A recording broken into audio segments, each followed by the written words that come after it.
जिसने नमाज छोड़ा उसने दीन को ढा दिया। जो नमाज नहीं पढ़ता, अब मेरी तरफ गौर करें और तवज्जो करें, मेरी तरफ गौर करें। मगर आज तक किसी बेनमाजी से मौत ने कहा कि तौबा कर ले वरना मर जाएगा, और यूं ही अगर मर गया तो जहन्नम में जाएगा। कभी ऐसे किसी आदमी से सूद खाने वाला जब कयामत के दिन खड़ा होगा तो उसका पेट उसको गिरा देगा।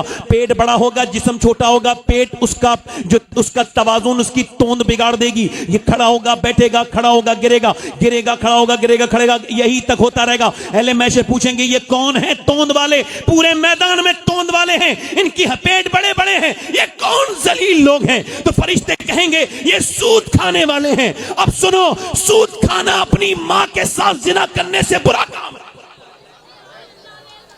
मगर आज तक किसी ने कहा, मौत ने कभी कहा मौत सूद खाने वाले से तौबा कर ले?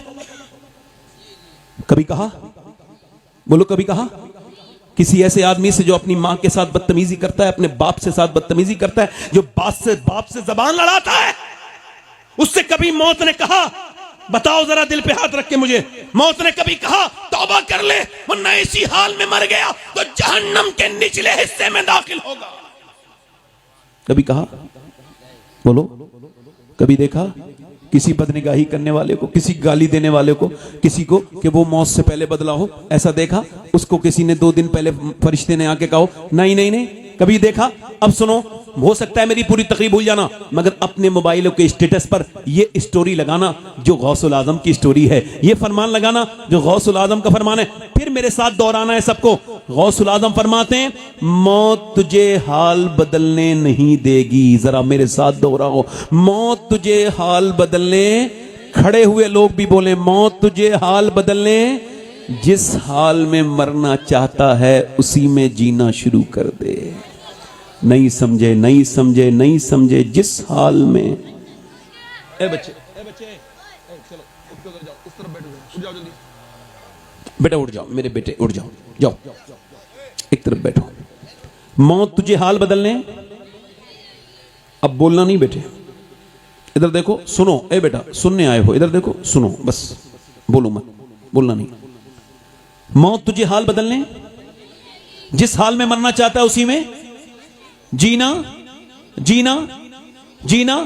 अच्छा, मौत हाल बदलने नहीं देती। बेनमाजी ऐसी मर गया, बेनमाजी मर गया, अल्लाह अकबर।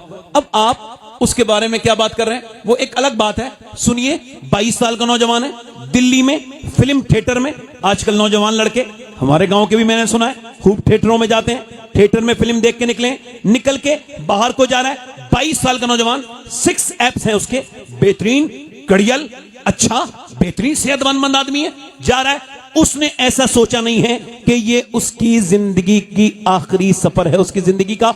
उसने बाइक तेज चलाई, उसने तेजी के साथ बाइक चलाई, उसने मुंह में गुटखा डाला हुआ था, उसने कानों में गाने सुन रखे थे। चलते चलते उसको मौत ने इतनी भी मोहलत न दी कि वो अपनी बाइक रोक लेता। दिल का दौड़ा उसको पड़ा इसी के ऊपर, और इसी बाइक के ऊपर ये पहले गिरा, बाद में इसकी बाइक गिरी। मौत ने इसको कानों का गाना भी नहीं बंद करने दिया, मौत ने इसको अपनी मुंह से गुटखा भी नहीं थूकने दिया। जब ये गिरा तो इसका जबड़ा तोड़ दिया रोड ने। इसका वो चेहरा जो इसके ये सैलून में जाके, जो बाल वाले की दुकान पे जाके एक एक चीज चेक करता था, फिर उसके ऊपर ये लगाता था, वो लगाता था, ये पूरा चेहरा लिथड़ गया। उस रोड की कंकरी ने पूरा बिगाड़ के रख दिया। और फिर जब चला, इसको पोस्टमार्टम हाउस पहुंचा दिया गया। पोस्टमार्टम हाउस, अब चाहे कोई भी चला जाए, चाहे कोई भी, अगर वो नेचुरल मौत मरा है, मर्द हो, औरत, बच्चा, जवान, कोई भी, उसके सारे कपड़े उतार दिए जाते हैं। उसके बाद फिर किया जाता है, उसके बाद फिर उसको जो है वो उसके ऊपर पहले छेनी और हथौड़ी से काटते थे, उसके सर को पहले, फिर यहां फाड़ते थे। अब ऐसा नहीं करते हैं, उनके पास ग्राइंडर है लकड़ी वाला, यहां से डालेंगे पूरा कर्र से पूरा खाड़ के, और ये निकालेंगे ऊपर का हिस्सा, और इसके ऊपर वो जो भी देखना देखेंगे, ये फाड़ेंगे पूरा, यहां से लेके यहां तक पूरा फाड़ के इसको बिल्कुल जैनब चीर देंगे। और उसके बाद ये उसमें मोटी मोटी सुई से तागे लगाते हैं, सूजे से जिसको हमारे यहां कहते हैं, उसको मोटी मोटी सुई से इसके आगे ये लगाएंगे टांके, और फिर कट से अंदर दाखिल करेंगे फिर बाहर करेंगे। और मैंने अपने एक आदमी को मैंने गुस्ल दिया था, तो मैंने 18 वो भी 18 साल का लड़का था, मैंने उसका सर जब उठाया,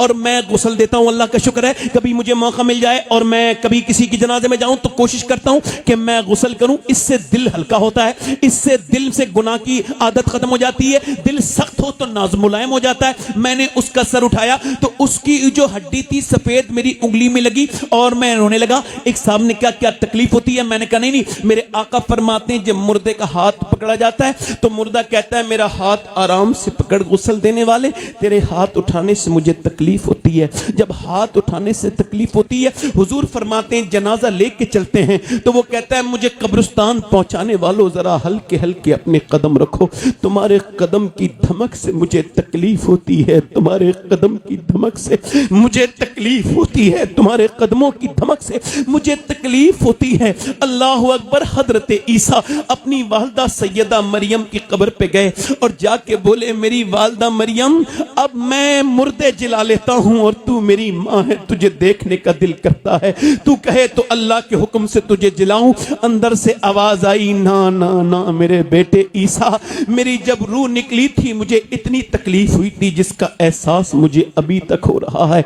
हजरत सैयदना अबू हुरैरा कोई जरा सा पढ़ लिख गया तो उसके अंदर से ये खौफ मौत का चला गया। हालांकि मेरे आका करीम के सहाबा इकराम रोते थे मौत को याद करके। के बरा इब्ने आजिब कहते हैं अल्लाह के रसूल एक कब्रिस्तान में गए, कब्र तैयार होने में थोड़ी देर थी, हुजूर के आंसू टप टप टप टप टप इतने गिरे कि वो जगह भीग गई। फिर फरमाया सबको तुमको इसी रास्ते से गुजरना है, मौत को ना भूलना मेरे सहाबा। ओ मेरे दोस्तों, मेरे भाइयों, जरा कान खोलो और मेरी तरफ देखो। मेरे दोस्त, एक आदमी है हजरत सैयदना इमाम हसन बसरी के पास, एक हाफिज कुरान आया और उनका मुरीद था सबसे मजबूत तनाटन, इतना मजबूत हाफिज पूरे बसरा में कोई नहीं था। और जाके कहने लगा हुजूर मैं बर्बाद हो गया, कांपने लगा। और क्या हुआ? ओ हुजूर बर्बाद हो गया। ओ बता तो क्या हुआ? ओ हुजूर बर्बाद हो गया। ओ बता तो। कहने लगा मैं एक लड़की का पीछा कर रहा था, उसने मुझे पलट के देखा, कहा तुझे शर्म नहीं आती? एक तो तू मुसलमान, दूसरा हाफिज कुरान, फिर भी मुझे पलट के देखता है। कहा हुजूर उसके अल्फाज सीने के ऊपर असर कर गए और फिर तब से लेके अब तक मैं पूरा कुरान भूल गया, एक भी आयत मुझे याद नहीं। अभी मेरा कुरान निकला है, कहीं मेरा ईमान न निकल जाए। अरे पढ़े लिखे लोग फेसबुक चलाते हैं मगर कुरान नहीं पढ़ पाते, कुरान नहीं पढ़ पाते। कहीं ऐसा तो नहीं अल्लाह नाराज हो गया है? हमारे घरों में हमारी कोई इज्जत नहीं रही, इस मुल्क में आज हम हर जगह जलील हो रहे हैं। उसकी वजह यही है कि हम वो मुसलमान नहीं रहे जो थे, वो मुसलमान नहीं रहे जो मुसलमान कल थे। वो कोई और थे, हट न सकते थे अगर जंग में अड़ जाते थे, पांव शेरों के भी मैदान से। वो ये से वाले मुसलमान नहीं थे, वो ये नहीं थे कि मियां अब इमाम हसन बसरी इतना रोए कि बेहोश हो गए। और जब होश आया तो कल लोगों तौबा करो, मैंने जितने लोगों का ईमान छिनते देखा है, यानी बर्बादी, वो वही है जिनकी आंखें खराब थी, जिन्होंने दूसरों की लड़कियों को बुरी नजर से देखा था, जिन्होंने दूसरों की बहनों को बुरी नजर से देखा था। एक सवाल आपसे यह है, कैसे मरना चाहते हो? ऐसे कि लोग तुम्हें कलमा याद दिलाएं फिर भी तुमने रूह निकलते देखी कुछ लोगों की? मैंने सुना है, आपने भी सुना, हमने बचपन से सुना है फलां का दम नहीं निकल रहा है। सुना है दम नहीं, क्यों नहीं निकल रहा है? रूह नहीं निकल रही है। लोग कह रहे कलमा पढ़, उसे कुछ याद ही नहीं है। ऐसी मौत न मरो कि तुम मरते वक्त तुम्हें लोग कलमा भी याद दिलाएं तो तुम उल्टी सीधी बात करो उससे। क्या बात? ऐसी कहते हैं लोग, और इस वजह से कहते हैं ज्यादा मत कहो कलमा, ज्यादा कलमे को ना कहो। उलमा कहते हैं ज्यादा ना कहो, क्यों? क्योंकि क्या पता उल्टी सीधी बात कह दे। बिल्कुल। अच्छा ऐसा कि कलमा तुम्हें लोग, ऐसा कलमा ऐसा ना मरो कि तुम्हें लोग कलमा याद दिलाएं, नहीं नहीं नहीं नहीं, बल्कि ऐसे मरो कि तुम दुनिया से जा रहे हो तो दुनिया वालों को कलमा याद दिला के चले जाओ। इतना कलमा पढ़ो। हमारे ताया जिनका ये मजार है, हकीम अहमद शाह रहमतुल्लाह अलैह, अहमद अली शाह रहमतुल्लाह अलैह, वो कहते थे जबान से ही तो काम करते हो, मगर अब हाथ से ही तो काम करते हो, मगर जबान से कलमा पढ़ा करो।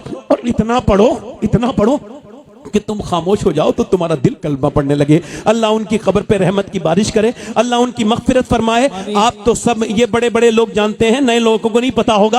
अब बड़े नेक इंसान थे मेरे ताया, अल्लाह उनके बख्शे। ये बात इस वजह से कह रहा हूं कि मैंने इतना कुरान पढ़ता हुआ आज तक किसी आदमी को नहीं देखा जितना मैंने उन्हें कुरान पढ़ता हुआ देखा है। 6-7 सिपारे रोज पढ़ते थे और वो कहते थे मेरे लाल आज उनकी ये मजार करीम में है। तो ये बात कह रहा हूं, वो कहते थे मेरे बेटे जिस खानदान से कुरान निकले वो कुरान घर बर्बाद हो जाए। बेशक बेशक। अल्लाह हाँ, कारी मोहम्मद अली फैजी साहब आ रहे हैं, बड़ी खामोशी के साथ। आप खड़े नहीं होंगे। जी जी, नारे तकबीर। अच्छा, ये आ भी रहे हैं, आपको खुश गौसियत मसलक आला हजरत कारी मोहम्मद अली साहब को फैजी बराओ शरीफ। ए भाई, ए इधर कौन, इधर दिखाने दे, इधर देखो, बैठो वहीं, बैठ जाओ मेरे बेटे, बैठ जाओ। अच्छे इंसान हो ना, बैठ जाओ मेरे बेटे, बैठ जाओ। अच्छे इंसान हो, अच्छे लोग ऐसी बात नहीं करते बेटे। मैं कोई गलत बात कर रहा हूं? कोई बात भी नहीं लग गई मेरी क्या? हैं? अच्छा ठीक है, जाओ जाओ फिर, जाओ जाओ, आ जाना। नाम बता के जाओ, क्या नाम है? हैं? अब्बा का नाम भी बताओ। इरशाद। चलो ठीक है, जाओ।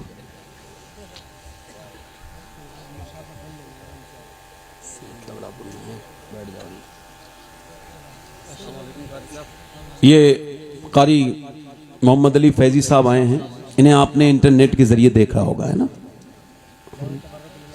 आज भी ये आज यहाँ आए हम, ये भी और मैं भी कल बगदाद शरीफ जा रहे हैं। सुभान अल्लाह। जोर से तो बोलो यार। हाँ, आपके लिए भी दुआ करूंगा, आप तो बोल दो सुभान अल्लाह। आप देखो, इंसान लालच के बगैर नहीं बोलता, बड़ा मसला है इंसान के साथ। दिल लगा के बोलो सुभान अल्लाह, मुस्कुरा के बोलो। मैं और बोलूं या खत्म कर दूं? नहीं, सही दिल से बता दो यार, मैं तो तुम्हारे गांव का ही हूं। बोलो, आवाज समझ में भी आ रही है मेरी? नहीं, असल में बात ये कि कुछ हैं। हाँ हाँ हाँ, हैं? ये हमारे वो भी कह रहे हैं कि ईदगाह पे टाइम होता है, ईदगाह पे पहुंचते ही लोग नाक पे चिराग जला के। हाँ, जब देख लेता है कि अब टाइम होने वाला है, तब वो कपड़े पहनेगा ईदगाह पे। कुछ लोगों को तो ईद की नमाज पढ़नी होती है, तो वो कुछ मतलब ये है कि थोड़ा बोले यार चले जाएंगे कुछ लोग। मैं खैर बात नहीं करता। मोहम्मद अली फैजी भाई आ गए, ये पढ़ेंगे और ये जैसा पढ़ते हैं ये आप खुद देख लेंगे, उसमें तारीफ की कोई बात नहीं है ना? अल्लाह ताला खुश रखे, आमीन। ये माशाल्लाह। मैं कह रहा हूं कैसी मौत मरना चाहते हो? ऐसी कि लोग नहीं नहीं नहीं मेरे भाई। देखो नौजवानों, अपना कुछ वक्त निकालो। तकरीरें सुनने से फायदा नहीं है, सुनने से फायदा है मगर बगैर अमल करे। बताओ, डॉक्टर से खाली तुम देख के आ जाओ, डॉक्टर को उससे मिल के आ जाओ, दवा ना खाओ तो फायदा होगा? आज के बाद क्या करना है? कम से कम 2 तस्बीह कलमे की पढ़ लेनी है। कितनी? ला इलाहा इल्लल्लाह। 2, ज्यादा तो नहीं टाइम लगेगा हाफिज साहब? कितना टाइम लगेगा? 5-10 मिनट, उससे ज्यादा तो नहीं लगेगा? माशाअल्लाह, उससे ज्यादा तो नहीं लगेगा। अब मेरी तरफ देखो, मेरी तरफ गौर करो। ऐसे नहीं मरना है कि लोग कलमा याद दिलाएं, नहीं नहीं नहीं, बल्कि ऐसे मरना है कि तुम जाओ तो लोगों को कलमा याद दिला के चले जाओ। ऐसे जाओ कि बरेली में एक बुजुर्ग है, 92 साल की उम्र है, 92 साल की उम्र है, दुनिया से जाने वाले, बिल्कुल आखिरी वक्त है, और उन्होंने मगरिब के बाद बेहोशी हुई और फिर होश आया तो 12 बज रहे थे तकरीबन। कहा क्या मैंने नमाज पढ़ी है? सुभान अल्लाह। पहला सवाल क्या किया? क्या मैंने नमाज पढ़ी है? कहा जी हुजूर, अभी मगरिब की पढ़ी है, इशा की नहीं पढ़ी। कहा मुझे वुजू कराओ। कहा हुजूर, का ठंडे पानी से वुजू किया, वुजू करने के बाद बड़ी मुश्किल से वुजू कराया, बिल्कुल मौत के करीब, कमजोर, 92 साल की उम्र है, बिल्कुल कमजोर है, बिल्कुल कमजोर है। और आपने कहा वुजू किया, उसके बाद कहा मुझे खड़ा करो। कहा हुजूर बैठ के पढ़ लें, आपकी तबीयत खराब है। तो आंखों में आंसू ले आए, कहने लगे मैंने जिंदगी में कभी बैठ के नमाज नहीं पढ़ी, तो आज कैसे बैठ के नमाज पढ़ूंगा। फिर वो बुजुर्ग खड़े हो गए, बड़ी मुश्किल से लोगों ने खड़ा किया, मगर फिर न जाने कहां से वो ताकत आई कि आराम से रुकू, आराम से सजदा, आराम से कयाम, आराम से जलसा, बड़े आराम से नमाज पूरी 40 मिनट आखिरी नमाज पढ़ी इशा की। बोलो सुभान अल्लाह। और उसके बाद बिस्तर पे लेटे और कहा लोगों मैं जा रहा हूं, बस किसी का मेरा दिल दुखाया हो मैंने तो मुझे माफ करें और मैं तुमको माफ करता हूं, लिहाजा मैं जा रहा हूं और पढ़ो कलमा। अब 200-250 लोग साथ में कलमा पढ़ रहे हैं। वो कब सबको देख के मुस्कुराने लगे और मुस्कुरा के कलमा पढ़ते ये गए वो गए, खत्म। उसके बाद चेहरा बिल्कुल मुस्कुरा गया। शेख सादी कहते हैं ऐसे न मरना कि तू रो रहा हो, तू ऐसे न मरना कि तेरे चेहरे पर गम हो, बल्कि तू जब आया था तो ऐसा था कि तू रो रहा था, लोग हंस रहे थे। जब तू जाए तो ऐसा होना चाहिए कि तू मुस्कुरा रहा हो और लोग रो रहे हो। सारे लोगों ने रोना किया, उन्होंने कलमा पढ़ते पढ़ते रूह निकली। उस अजीम हस्ती का नाम दुनिया में बता के चले गए कि देखो ऐसी जिंदगी ना गुजारना कि लोग कलमा याद दिलाएं तो पढ़ो, बल्कि ऐसी जिंदगी गुजारो कि तुम्हें लोग कलमा याद दिलाएं और बल्कि तुम लोगों को याद दिला के चले जाओ। उस अजीम हस्ती का नाम शहजादा आला हजरत हम शबीए गौस गौसे आजम सरकार हुजूर मुफ्ती आजम हिंद था, उन्होंने कहा था मेरे अमाल का बदला तो जहन्नम ही था, मैं तो जाता मुझे सरकार ने जाने। नारे तकबीर, नारे रिसालत, नारे हैदरी, नारे गौसियत, मसलके आला हजरत, फैजान आला हजरत, फैजान मुअज़्ज़मी हजरत अल्लामा सय्यद शबाहत मियां साहब क़िबला। अच्छा हमारे यहाँ तो लगता ही नहीं। अच्छा हमारे यहाँ की माज़अल्लाह अब तो बेटियां बहनें देख नहीं रहे, उधर शादियां देखी तुमने मुसलमानों की? मैं तो जाता ही नहीं। अल्लाह का शुक्र है, जिस शादी में चले जाओ तो लगता ही नहीं, ऐसा लगता किसी यहूदी की शादी है। ये हंसने की बात नहीं, रोने की बात है।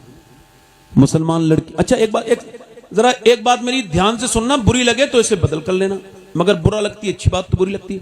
जब कोई अपनी बहन को सजा के लेके जाता है ना शादी में, तो वो ये लाशऊरी तौर पे ऐलान करता है कि मैं दूसरे की बहन को बुरी नजर से देखूंगा तो अपनी बहन लेके जा रहा हूं ताकि कोई दूसरा ऐसे बुरी नजर से देखे। अल्लाह, थोड़ी बात सख्त लगी होगी। जब अपनी बीबी को कोई सजा सवार के, हालांकि बीबी को सिर्फ उसका आदमी देख सकता है सजा सवार के, वो मेकअप अपने आदमी के लिए जायज है। अब कुछ जाहिल औरतें ऐसी हैं, वो बारात में जाएंगी तो ये मुंह काला पीला करके, और अपने आदमी को जब वो आएगा तो वही पुराना जो है वो मुंह जो बगैर धुलावा, बगैर जो है वो उसके ऐसे ही पुराने धुले हुए कपड़े बेकार से। और जब किसी जाएगी शादी में तो इसकी नियत, आदमी जब लेके जाता है ना बीबी को, तो मैं तो आदमी को कह रहा हूं, तो अपनी बीबी को लेके जाता है तो ये ऐलान करता है, ये भी लाशऊरी तौर पे, हालांकि बेशऊर तो ये है ही, तो वो ये ऐलान करता है कि मैं अपनी बीवी को लेके जा रहा हूं, चूंकि मुझे दूसरों की बीवियों को देखना है, तो अपनी बीवियों को दूसरों की निगाहों के मैं निगाह से बदनिगाही लफंगों के लिए सजा के लेके जा रहा हूं।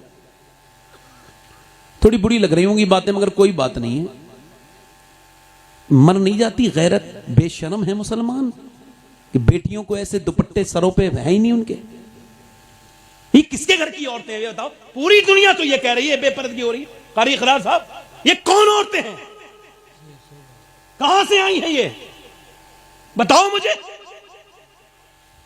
मुसलमान बच्चियां जब थिएटरों में नजर आने लगे, जब मुसलमान बच्चियां बुर्का ओढ़ करके गैर मुस्लिमों की बाइकों में घूमने लगे, मेरे गांव की नहीं, मेरी बहन तो नहीं, मगर वो मेरी इस्लामी बहन थी। बेशक। इधर देखो, थी नहीं थी, मगर वो चली गई। गैर मुस्लिमों के साथ 11 लाख लड़कियां जा चुकी हैं।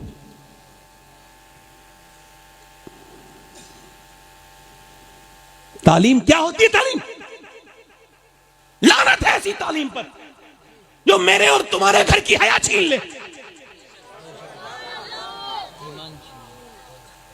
जो ईमान की कातिल बन जाए। वो तालीम नहीं, जिहालत है। मुझे वो घरों में पढ़ाने वाली मुल्लानियां पसंद हैं जिन्होंने कुरान पढ़ के औरत को नेक बना दिया। सुभान अल्लाह, बहुत अच्छा। बोलो मेरी बात गलत है या सही है? और ये बिल्कुल भी फंदे में ना आना, बिल्कुल। कोई भी अपनी बच्ची को अगर डॉक्टर बनाना चाहता है बनाए, मगर पहले वो कनीज़े फातिमा बनाए। बेशक। तालीम जरूरी नहीं है, पहले दीन जरूरी है। अच्छा, ये मुसलमान की लड़की हो सकती है जो किसी गैर मुस्लिम के साथ चली जाए? बताओ जल्दी बोलो, हो सकती है? जल्दी बोलो, हो सकती है? ये वो किसी बेहया की बेटी थी जिसने उसे फिल्म तो दिखानी सिखाई, जिसने उसे टीवी के सामने रोना सिखाया, मगर अल्लाह के सामने रोना नहीं सिखाया। ये बेशक सही बात।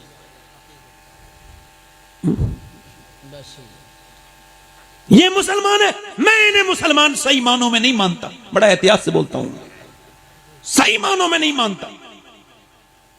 अच्छा, ये मुसलमान है तो अल्लाह का शुक्र है मैं सैयद हूं। और आप तो सब जानते हो ना, अल्हम्दुलिल्लाह। जेनेट शरीफ वाले तो जानते ही हो हैं, मगर मैं ये वसीयत कर चुका हूं कि जब मैं मरूं तो अगर फलस्तीन की लड़कियों में से किसी एक का जूता मुझे मिल जाए तो मेरे सीने पे रख दिया जाए और मुझे दफन करने से पहले, मिट्टी डालने से पहले, ताकि मेरा अल्लाह मुझे उस जूते की बरकत से बख्श दे। कौन फलस्तीन की बच्ची क्या बयान दे के गई है कि हम जब रात को सोते हैं तो पहले कुरान पढ़ते हैं, फिर बुर्का ओढ़ के फिर सोते हैं। कहा क्यों? कहा इस वजह से जब इजराइल बम गिराता है तो कोई बुर्का तो नहीं ओढ़ता ना, आप क्यों ओढ़ती हो? कहा इस वजह से जब इजराइल बम गिराता है तो घर में से लाशें निकलती हैं और लाशों में से हमारी लाशें जब निकलती हैं तो हम ये सोच के बुर्का ओढ़ के सोते हैं कि सुबह को जब हमारी लाशें निकलें तो पर्दे में होनी चाहिए, बेपर्दा नहीं होनी चाहिए, ताकि क़यामत के दिन आमना के लाल से मुलाकात हो तो हम अर्ज़ कर दें, ऐ अल्लाह के रसूल, हमारे 25 से 30 हज़ार बच्चे भूख से मर गए, सूख के मर गए, हमारे जवानों को लाशों को कफन नहीं मिले, मगर ऐ अल्लाह के रसूल एक भी औरत ने किसी यहूदी का हाथ नहीं पकड़ा, बल्कि यही कहा 70,000 तकरीबन औरतें शहीद हुई, यही कहती हुई, ऐ आमना के लाल, जब तक जान रहेगी तेरी मस्जिद अक्सा पे कुर्बान रहेगी। बस मेरी आखिरी बातें हैं, मैं तो फिर भी कभी तकरीर कर सकता हूँ, मुझे ईदगाह पे सुन लेना। वक्त मुझे 1 घंटा हो गया, मुझे 1 घंटा 5 मिनट, ज़्यादा नहीं बोलूँगा, मगर मैं भी आपको कमी मिलता हूँ, आप भी मुझे कमी मिलते हैं।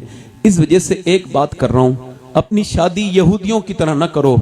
एक ज़मीन पे ऐसी भी शादी हुई है कि उसके बाद ज़मीन पे ना तो ऐसा कोई दूल्हा बना, ना तो कोई ऐसी दुल्हन है। वो किसकी शादी है? नबियों के बाद सबसे खूबसूरत जोड़ा है सैयदा फातिमा ज़हरा और मौला अली का, जरा जोर से तो बोलो। और शादी हुई है, और शादी कैसी सीधी सादी शादी, साफ साफ कोई जहेज नहीं। आजकल के कुछ मौलवियों को तक मैं जानता हूं जिन्होंने तकरीरें तो ये की कि जहेज नहीं लेना चाहिए, मगर अपनी शादियों में उन्होंने कारें ली। ये बड़ी बेहूदगी है, शादियों में कारें लेते हैं। और यार इधर देखो, आज का नौजवान, वो मेरे साथ, मैं सैयद हूं मगर उसके हाथ भी चूम सकता हूं नौजवान के जिसकी शादी नहीं हुई हो, और वो इस महफिल में ऐलान करे मैं जब शादी करूंगा तो बगैर जहेज के करूंगा। जब उससे कोई पूछे क्यों, उसका बाप कहे नहीं मेरे पास इतनी जमीन, अरे होगी जमीन, अब्बा मैं बगैर इसके शादी करूंगा जहेज के। क्योंकि मुसलमान बच्चियां इसी जहेज की लानत की वजह से गैर मुस्लिमों के घरों में जा रही हैं। मैं शादी बगैर जहेज के करूंगा। जब बाप कहे क्यों, का इस वजह से कि मेरे नबी को यही शादी पसंद है और मैं किसी से जहेज नहीं लूंगा, क्योंकि मुझे पता है मेरे बरेली के इमाम ने फरमाया कौन देता है देने को मुंह चाहिए, देने वाला है सच्चा हमारा नबी। नारे तकबीर, नारे रिसालत, नारे हैदरी, नारे गौसियत, मशरके आला हजरत, फैजान आला हजरत, अजमत मुस्तफ़ा कॉन्फ्रेंस, सरजमीन जन्नत शरीफ, हजरत सैयद साहब क़िबला।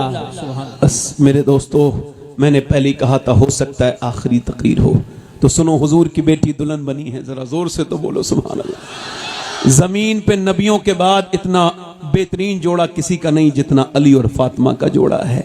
हजरत मौला अली कहते हैं, मैं अंदर गया अपने कमरे में, बीबी को देखा तो मैं रोने लगा, और उन्होंने मुझसे पूछा क्या आपको ये शादी पसंद न थी जो रोते हैं? तो कहते हैं मैं खड़ा हो गया, आगे बढ़ा, मैंने कहा फातिमा ऐसी बात नहीं है, मैं इस वजह से रो रहा हूं कि आप, कोई भी लड़की जब दुल्हन बनती है तो नए एक जोड़ी कपड़े, इधर देखो जरा, इसको एहसास करना, आप मेरे गांव के लोगों, इसको एहसास करना, ये कितनी बड़ी बात हुजूर की मौला अली कह रहे हैं। मैं देख रहा हूं कि कोई भी लड़की जब दुल्हन बनती है तो एक जोड़ी नए कपड़े पहन लेती है। मैं सोच रहा हूं कि आपके चेहरे पे कोई शिकन नहीं, जबान पे कोई शिकवा नहीं, मगर दोनों आलिम को मालिक मुख्तार की बेटी जिस कपड़े में दुल्हन बनी है उसमें 17 फहमद लगे हैं।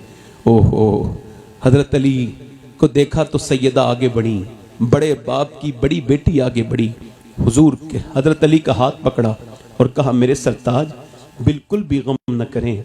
मेरे अब्बा ने जब मुझे रुखसत किया था और बचपन से यही समझाया था, मेरी लाडली फातिमा, अल्लाह कपड़ों से राजी नहीं होता, अल्लाह तो सजदों से राजी होता है। सजदे। अम्मी आयशा फरमाती, एक दिन हुजूर से मैंने कहा हुजूर आपकी बेटी आ गई, हुजूर उठ के खड़े हो गए। और बेटी तो बेटी होती है ना, तो ये जो चादर है ना इसमें कुछ बंधा हुआ था, तो क्या फातिमा क्या लेके आई हो? ऐसे करके खोली अपनी चादर तो एक रोटी निकली, अब्बा ये रोटी लाई हूं। हुजूर ने वो रोटी उठाई, मुंह में उसको एक लुकमा खाया तो हुजूर की आंखों से आंसू। अब्बा क्यों रोते हैं? फरमाया फातिमा और तो कोई बात नहीं है, 5 दिन के बाद तेरे बाप के मुंह में ये पहला लुकमा गया है। अल्लाह अकबर, बेटी तो बेटी होती, अब्बा आप खाएं। अली लाए थे जौ, मैंने उसको जौ को रोटी बनाई, उसे कुएं से पानी भी भर के लाई, फिर मैंने हसन हुसैन को भी खिला दी, अब्बा अली को भी खिला दी, मगर मैंने नहीं खाई। मैंने सोचा पहले अपने अब्बा को खिलाऊंगी, अल्लाह अल्लाह। उसके बाद खाऊंगी। मेरा इमाम कहता है जिसका आंचल न देखा मोह मेहर ने, उस रिदाए नजाहत पे लाखों सलाम। नौजवानों, ये कोई तकरीर नहीं है, मैंने यहाँ तारीख इसी वजह से दी है कि हमारे गांव में भी ऐसी शादियां बहुत हो रही हैं। तुम नाचते हो, तुम डांस करते हो, तुम डीजे नचाते हो। ओए मेरे भाइयों, जो ऐसा करते हैं उनसे हाथ जोड़ के कहता हूँ आखिरत बड़ी सख्त है। अल्लाह को नाराज ना करो मेरे भाइयों, मेरे दोस्तों। जहेजों वाली शादी ना करो, अपनी शादियों को बरकत वाली शादी बनाओ। और मैंने चूंकि लंबी ज्यादा तकरीर नहीं करनी है, एक आखिरी बात और अपनी बहनों को ये बात कर दी, एक आखिरी बात और कह रहा हूं कि अगर माँ बाप जिंदा है ना तो उनका ख्याल रखो। वाह वाह वाह वाह वाह वाह वाह। कारी साहब जैसे माँ बाप चले जाए ना तो फिर माँ बाप नहीं मिलते। मैं एक साल में ये भी जाते हैं मेरे साथ, जब मैं जहाँ जहाँ जाता हूँ ये जाते हैं, और मैं जहाँ जहाँ आखिरत में भी जाऊँगा ये जाएंगे। तो ये जाते हैं। तो मैं 2017 में गया था अपनी अम्मी के साथ, मेरी बड़ी अम्मा भी गई थी और अम्मी भी गई थी मेरी। तो मेरी अम्मा ने मुझे मेरी अम्मी ने मुझे हज कराया, मैंने उसको नहीं कराया। ये कितनी झूठी बात है, कितनी छोटी बात है कि मैंने अपने माँ बाप को हज करा दिया। यार माँ बाप की दुआओं से हज होते हैं, माँ बाप को कोई दुआ कराता है। तो मेरी अम्मी जो है ना, वो आ रहे थे मदीने से, तो मदीने से आते वक्त लोग रोते हैं हाजी लोग कि मदीना छूट रहा है। तो मेरी वालदा भी रो रही थी। मैंने कहा अम्मी मेरे लिए दुआ कर दो कि मैं हर साल मदीने आया करूं। तो मेरी माँ ने पहले मुझे देखा, कहा बेटे तुम दुआ करो। उन्हें लगता था जैसे मैं दुआ करूंगा। मैंने कहा नहीं अम्मी आप दुआ करो। तो अल्लाह मेरी माँ को बख्शे, उसकी कब्र में रहमत करे। तो उसने फिर हाथ उठा के दुआ की, या रसूल अल्लाह मेरे बेटे को हर साल बुलाया करें। तो हुजूर 3-3 बार बुलाते हैं, मैं 3-3 बार जाता हूँ। माँ अगर राजी है ना, ये अगर चली जाए, जैसे जिस घर में माँ बाप हो ना तो पुराने घर भी नए से अच्छे लगते हैं। और घर में जिस कमरे में माँ बैठी हो वो कितना खूबसूरत कमरा है। हजरत सैयदना अबू हुरैरा कहते हैं एक दिन एक बूढ़ी औरत के आने पे हुजूर इतना खुश हुए, हुजूर उठ के खड़े हुए, उसको ऊपर बिठाला और अपनी चादर बिछाई और वो ऊपर बैठ गई। तो फिर हुजूर उसकी बात सुनते रहे, वो सुनाती रही, फिर वो चली गई। मैंने पूछा या रसूल अल्लाह ये कौन थी या रसूल अल्लाह? मेरे आका कायनात के मालिक मेरे सरकार जिसके लिए आप खड़े हुए, पर मैं तुमने पहचाना नहीं, ये मेरी माँ है हलीमा, इसने मुझे दूध पिलाया था। ये दूध पिलाने वाली माँ है, सगी माँ नहीं है। अल्लाह अकबर। दीवारें छोटी होती थी कारी साहब, दीवारें छोटी होती थी लेकिन पर्दा होता था। ताले की इजाद से पहले सिर्फ भरोसा होता था, और जब तक माथा चूम के रुखसत करने वाली जिंदा थी, दरवाजे के बाहर तक मुंह में लुकमा होता था। अब वो जो माँ, एक हमारे भाई हैं मेराज भाई, उनकी अम्मी का इंतकाल हुआ। वो खुद बुजुर्ग हैं, उनकी काफ़ी दाढ़ी बाड़ी सफ़ेद है और 50-55 साल की उम्र। वो उसके बेटों ने फ़ोन किया, नागपुर में रहते हैं, कहने लगे वो ये अब्बा बड़े परेशान हैं, आप ज़रा। मैंने उनसे बात की, आप क्यों रोते हैं अम्मी को याद कर करके, अब तो आप दादा बन गए। तो कहने लगे वो सैयद साहब बात ये ना, घर में आता था ना तो अब दादा चाचा ताया कहने वाले हैं, मगर वो जो कहती थी मेरे बेटे आ गया, मेरे महराज आ गया, तो बोले वो बड़ी याद आती है कि माँ मर जाए ना। और मैं आपसे कह रहा हूँ, मेरे दोस्त हैं वो तकरीर कर रहे थे, तो मैंने उन्हें फ़ोन किया, मैंने कहा यार बड़ी अच्छी बात है, तुम तकरीर कर रहे थे, तुम्हारे वालिद बराबर में बैठे थे, बड़े खुश नसीब हो। तो कहने लगे क्यों? मैंने कहा इस वजह से तुम्हारे वालिद ने तुम्हारी तकरीर सुन ली। मैं तो आज 25 साल हो गए, मेरे वालिद नहीं, उन्होंने मेरी तकरीर नहीं सुनी। तो मैं सोचता हूँ कहाँ कहाँ गया मैंने, कोई हिंदुस्तान के हर जगह गया, हर शहर में 10 बार गया, कोई ऐसी जगह नहीं जहाँ जाता नहीं हूँ या जाता नहीं हूँ। मेरी कोई हैसियत नहीं, कभी अर्श पर कभी फर्श पर, कभी उनके दर कभी दर बदर, गमे आशिकी तेरा शुक्रिया, मैं कहाँ कहाँ से गुजर गया। मगर मैं सोचता हूँ काश मेरे वालिद भी एक तकरीर मेरी सुन लेते तो कितनी बड़ी बात होती। मैं अब्बू की कब्र पे गया, मज़ार पे, तो मैं वो एक रिवायत उनकी पढ़ी। मौलाना हजरत बाबा फरीद फरमाते हैं अपने बाप का तलवा चूमना ये 7 साल की नफली इबादत से बेहतर है। तो जिसके बाप का तलवा हो वो तो नहीं चूमेगा, तो वो तो कब्र की मिट्टी चूमेगा ना, वो क्या चूमेगा बोलो बताओ। तो तुम्हारे बाप है तो उनसे जबान लड़ाते हो, हमसे पूछो माँ बाप क्या है। जिसके माँ बाप ना हो उनसे ना पूछो। अभी हाजी नसरुद्दीन साहब का इंतकाल हुआ, अल्लाह उनकी बख्शिश करे। ये हमारा भतीजा बैठा है, अल्लाह आप सबको बरकत करे। अगर माँ बाप जिंदा हैं मेरे भाई तो उनकी कदम चूम लेना। इससे बड़ा कोई पीर नहीं। बेशक। किसी पीर की दुआ कबूल होगी कि नहीं कोई गारंटी नहीं, मगर मेरे आका फरमाते हैं माँ बाप की दुआएं ऐसे लगती हैं जैसे नबियों की दुआएं बेशक। उम्मती के हक में कबूल होती हैं।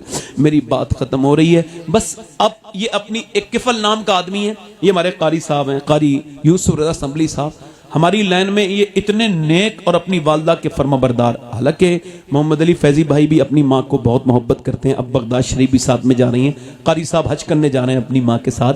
चूंकि जो माँ के मर्तबे को जानता है उसे ही तो पता होगा ना, जिसे जो जाहिल है उसे कुछ नहीं पता।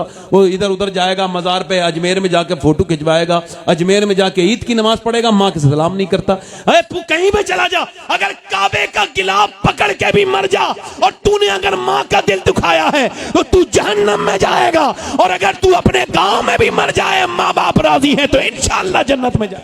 नारे तकबीर, नारे रिसालत। देख कर वालिदैन के रुख को जिसके दिल में गुलाब खिल जाए, है ये कौले रसूल के उसको एक हज का सवाब मिल जाए। सुभान अल्लाह, क्या बात है सैयद साहब, बहुत। मैंने अपनी बात खत्म कर देनी है। बस आपसे एक गुजारिश, किफल नाम का एक आदमी है, नौजवानों तुमसे गुजारिश, किफल नाम का एक लड़का है, हर रात एक नई लड़की के साथ जिना करता है। ये हदीस शरीफ हुजूर फरमा रहे हैं। क्या करता है? जिना बढ़ रहा है, जिना से बचो। जिना जलील कर देता है। जिना करने वाले की रोजी में बरकत नहीं, चेहरे पर रौनक नहीं। जिना करने वाला जलील होके मरेगा। बेशक। जिना करता था हर रात एक नई लड़की के साथ। एक दिन एक लड़की आई, रोने लगी। क्या रोती है? पैसे नहीं मिले? का पैसा सब कुछ थोड़ी होता है, बल्कि ईमान भी कुछ होता है। का क्या मतलब? कि जब मैं रात को सजदा करती हूँ तब भी अल्लाह देख लेता है, और आज मैं जब तेरे साथ अपना जिस्म बेचने आई हूं ना तब भी अल्लाह मुझे, मगर अल्लाह जानता है कि उसकी बंदी मजबूर है, मैं कभी ये ना काम ना करती। उस मालिक से यही करूं, मालिक तू तो गवाह है कि तेरी बंदी ने कभी जिना नहीं किया, तो माफ कर देना। मजबूर थी ना, बहुत रोई, इतनी रोई कि उसके आंसुओं से किफल का दिल बदल गया। बोला जा जा, मैं तुझे अपनी बहन बनाता हूं, जा ये पैसे ले, तूने मेरी आंखें खोल दी, जा। हुजूर फरमाते सारे पैसे उसको दे दिए। और वो फिर क्या हुआ? फिर उसके बाद अल्लाह अकबर, वो सजदे में गया और बोला मालिक एक रात आई थी, कितनी बरकत वाली थी, मैंने उसके हाथ तक नहीं लगाया, और मैंने तो कितनी लड़कियों की इज्जतें लूटी हैं। अगर मेरी तरह कोई गुनहगार नहीं, फिर ये दिल पे उसके लग गई बात, तो फिर तेरे तरह करेम भी कोई नहीं। ऐसा रोया, रूह निकल गई, मर गया। कोई सुबह को जनाजा नहीं दफन करेंगे। इसका जनाजा जानी था, ये कमजोरी का फायदा उठाता था, गरीब लड़कियों की इज्जत नहीं, इसका जनाजा पढ़ेंगे। मगर सुनो, लोगों के कहने से क्या होता है? जब अल्लाह राजी हो जाए, उसने दरवाजे पर, अल्लाह ने फरिश्तों को भेजा, इसके दरवाजे पे मोटे मोटे लफ्जों में लिख के गए, इन्नल्लाह कद गफर लिल किफली, ये जो किफल है इसकी अल्लाह ने बख्शिश फरमा दी है। जोर से क्यों? कोई बंदा तेरे दर पे जो आंसू रोल देता है, मेरे मौला दरे तौबा। मखदूम याहिया मुनीरी फरमाते हैं कि अपना दरवाजा बंद करो। तौबा का तरीका बता रहा हूं जी, मेरी बात जरा दोहराओ, वो गौस पाक की बात। मौत तुझे हाल बदलने, जिस हाल में मरना चाहता है उसी में जीना। याहिया मुनीरी कहते हैं रोज तौबा करो। खवास तौबा करते हैं गफलत से, आवाम तौबा करते हैं गुनाह से। कहते हैं दरवाजा बंद करो, और दरवाजा बंद करके फिर अपने रब के सामने सब गुनाह याद करो, पुराने नए, और फिर रो दो। कितना? इतना कि एक आंसू ढलक के गाल तक आ जाए। अल्लाह फरमाता है मेरे बंदों से कह दो मूसा कि इतना रो ले जितना आंख का आंसू ढलक के गाल तक आ जाए, मैं सारे गुनाह माफ कर दूंगा। सुभान अल्लाह, माशाअल्लाह। जरा हाथ उठा के बताओ, हुजूर के नाम पे कितने लोग जान दे सकते हो? दोनों हाथ उठा के बताओ, नीचे हाथ करो, फिर दोनों हाथ उठा के बताओ कितने लोग हुजूर के नाम पे जान दे सकते हो? दोनों हाथ उठा, नीचे हाथ करो। आखिरी बात है मेरी, एक दूसरे की तरफ ना देखना, मुस्कुराना नहीं। कितने लोग ऐसे हैं हुजूर के नाम पे जान भी दे सकते हैं और आज से पूरी दाढ़ी भी रखा सकते हैं? वो इस महफिल में जरा खड़े हो जाओ, खड़े हो जाओ, इधर आ जाओ बेटे, आ जाओ, आ जाओ, आ जाओ, दाढ़ी रखाने वाले पूरे आ जाओ, आ जाओ, आ जाओ, आ जाओ। एक हो गया। कोई दूसरा आशिक रसूल है? देखो हंसो मत, मैंने आपसे कहा 100 शहीदों का सवाब है। अच्छी लड़की से अगर शादी करनी है ना तो शादी से पहले दाढ़ी रखा लो।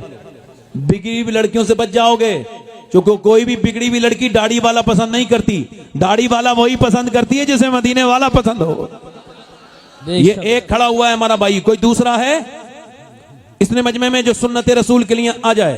आओ बाहर आओ, नारे तकबीर। जरा चेहरा खोल के आओ, आ जाओ, माशाल्लाह, आ जाओ, आ जाओ, आराम से आराम आ जाओ बेटे, आ जाओ। ये किसका बच्चा है?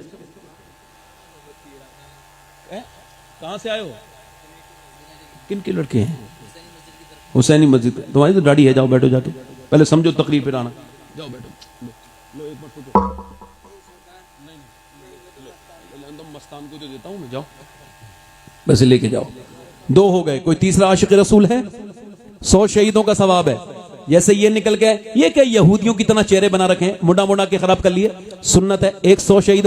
आज से कौन ऐसा मुसलमान है नौजवान जो इस महफिल में कहे अब तक जिया था सभी के लिए, आज से जीऊंगा अपने प्यारे नबी के लिए, जो कि ताजुश शरिया कह के गए हैं, जिंदगी ये नहीं है सभी के लिए, जिंदगी है नबी की, नबी के लिए। सुभान अल्लाह, माशाअल्लाह। है कोई काफी पुराने बैठे हैं, दाढ़ी मुड़ा के समझते हैं कि जवान हो जाएंगे। बेटे बैठ जाओ, तुम छोटे हो, अभी बैठ जाओ। हंसना नहीं भाई, ये कह रहे हैं कोई तो काफी पुराने बैठे हैं, दाढ़ी मुड़ा के, सफेद दाढ़ियों को काला करा के, ये समझ रहे हैं कि ये हम जवान हो गए। आला फरमाते हैं, आला हजरत फरमाते हैं, मैं नहीं कह रहा हूं, बैल के सींग काटने से बछड़ा नहीं बनता, बैल का बैल ही रहता है। 2 ही लोग खड़े हुए हैं, 50-50 खड़े होते हैं। बेशक बेशक, यही बात है। मैं तुमसे कुछ, यही बात है। ये आज की तकरीर ऐसा ही है, जिस तकरीर को आज याद कर लो तो इंशाल्लाह बरकतें हो जाएंगी। ऐसी तकरीर है ये, इंशाल्लाह ऐसी तकरीर है, बिल्कुल बेशक, यही बात है। ऐसी तकरीर है। हक है, हक है, अल्हम्दुलिल्लाह। कोई तीसरा आशिक रसूल है? अच्छी बात। तीसरा है कोई? मेरे आका का दीवाना, हुजूर का आशिक।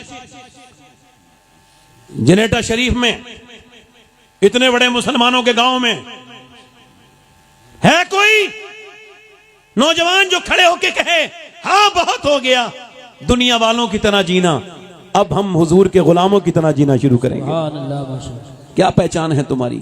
कोई तुम्हें पहचानता है? दाढ़ी मुड़ा के घूमते हो, उधर गए तो उधर, उधर गए तो उधर। है कोई तीसरा आशिक रसूल महफिल रसूल में, सुन्नत रसूल वाला? कोई नौजवान, कोई हमारा भाई जो सुन्नत रसूल के लिए पूरी दाढ़ी रखा ले? ये 2 ही खड़े हुए हैं। मुझे तो कंफर्म है, अगर ये एक भी खड़ा होता फिर भी कोई बात नहीं थी। बेशक। और एक बात बताओ, अगर कोई अजान पढ़े और नमाजी एक भी ना आए तो क्या उसे सवाब नहीं मिलेगा? बिल्कुल मिलेगा, मिलेगा। मैं तो अजान पढ़ रहा हूं, सही बात है। अब ये तो नमाजियों के ऊपर है, अपना भला चाहो तो आओ, बेशक बेशक। वरना ये अंग्रेजों की तरह चेहरे बनाओ। अच्छा पैगाम है सही साहब, बहुत बस जितनी देर मैं हूं, बस फिर कारी साहब निजामत करेंगे, फिर आप भी सुनेंगे, मैं भी सुनूंगा। कारी मोहम्मद अली फैजी साहब को 2 लोग हो गए, तीसरा कोई है तो आ जाए। है कोई पीछे से नौजवान खड़े हुए लोगों में से कोई निकल के आए बाहर? असल में इतने लोग आ गए कि जो कुर्सियां मंगाई थी वो तो भरी गई, और ये और लोग खड़े उधर रोड पे खड़े हैं। आगे से जलसा कराया करो नौजवानों, तो ज्यादा डबल टिबल कुर्सी मंगाया करो, क्योंकि ये हमारा गांव अब माशाल्लाह बहुत बड़ा हो गया है। हाँ, इसका मर्तबा भी बड़ा है, क्योंकि दादा मियाँ सारे गांव से बड़ा मर्तबा है हमारे गांव का।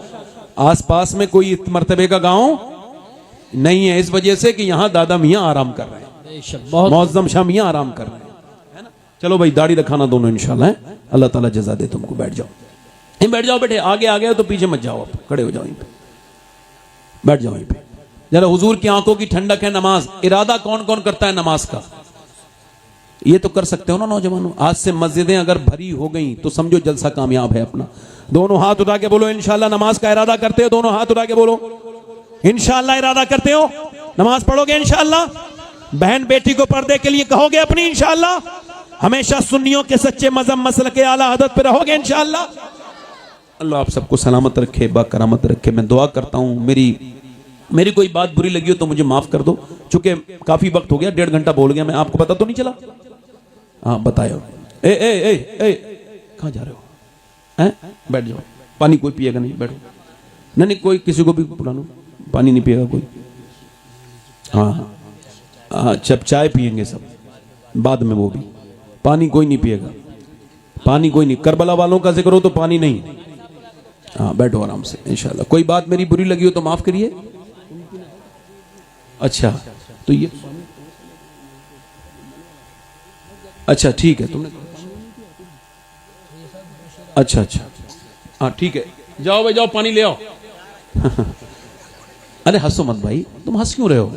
मतलब मुझे क्या पता कि ये पानी मांग रहे हैं। लंबा सफर करके आए, हाँ, लंबा सफर करके आए एकदम। ये यहाँ से तकरीबन 500 किलोमीटर कार से आए हैं यही बात है। सफर करके। तो ये है कि इंशाल्लाह है नौजवानों, बदलोगे ना इंशाल्लाह, वरना मौत हाल बदलने हैं। इंशाल्लाह नमाज पढ़ेंगे, दोनों हाथ उठा के बोले इंशाल्लाह। अच्छा, एक वादा और करो, शादियों में औरतों को बेपर्दा नहीं लेके जाएंगे इंशाल्लाह। इंशाअल्लाह वादा करो। अपनी शादियों को ठीक बनाएंगे इंशाल्लाह। मेरी कोई बात। और ये जहेज वहेज से बचो है। और ये डीजे, मैंने तो ईदगाह पे भी कहा था, ये डीजे बजाने वाले बड़े जाहिल हैं। ये डीजे बजाने वाले बताओ, और कोई किसी का इंतकाल हुआ है, किसी के डीजे बज रहा है। जाहिल लोग हैं, क्या डीजे बीजे होता है, पागल लोग, नौजवान लड़के। अच्छा, पहले तो नाचने वाली बुलाते थे, अब तो घर में ही नाच लेते हैं, काफी हैं नाचने वाली। पहले जितनी माज़अल्लाह, अब कुछ बात नहीं कहता मैं, बस इतनी बात खत्म कर रहा हूं कि अपने घरों को ठीक करो। ताना नहीं दे रहा हूं, बदलो। मैं अपने घर को ठीक करूं, आप अपने घर को। और पैसा अच्छी जगह खर्च करो, ठीक जगह खर्च करो।